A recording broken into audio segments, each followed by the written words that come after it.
Well, it was meant to be a low-key briefing in an Edinburgh pub for a few journalists. But this being Nigel Farage, it was never going to be that simple. He emerged to find he was the centre of a student protest and had to be driven away in a police van. Now he's under fire after claiming the demonstrators were anti-English fascist scum. So, having done so well in England, does UKIP have a problem with its message north of the border? This report by our political correspondent Michael Crick begins with some of the strong language used in that protest. You can shove your Union Jack. Never. Your arse. So this is it. So this is it. Have a look. This is it. We've got it now. Protesters in Edinburgh's Royal Mile yesterday telling the UKIP leader Nigel Farage where he ought to place the Union flag. They hate the Union Jack. They hate the Union Jack. They hate the Union Jack. We just heard that. So. One form of anti-establishment nationalism that's riding high right now, face to face with another.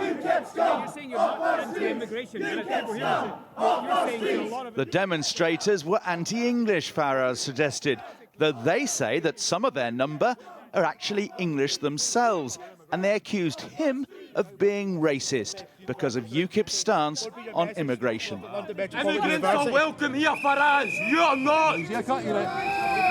Either you believe in democracy or you don't. Oh, you lie. He denied UKIP was against immigration.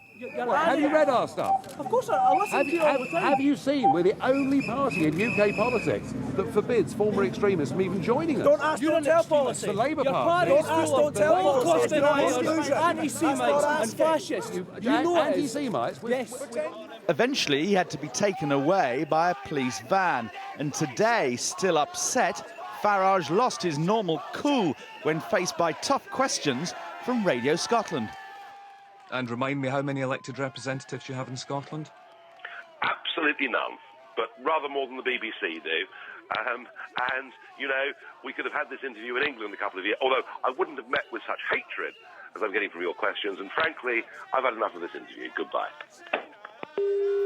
Whereupon the Scottish Nationalist leader and First Minister Alex Salmond stuck the boot in today in a way no English leader has managed. I heard that interview this morning. He actually accused the BBC interviewer twice of hatred against him. And anybody listening to that interview would come to the conclusion as soon as anyone challenges Mr. Farage, pricks his bubble, he makes wild accusations and then puts the phone down on the interviewer. I don't really think somebody with that sort of inability to stand up to reasonable questioning should be part of the currency of Scottish politics, particularly since he knows absolutely nothing about Scotland. Salmond v Farage, what a heavyweight bout that could be. Different in their politics, of course, but both charismatic street-fighting leaders out to smash one union or another. Two men who terrify the three traditional parties.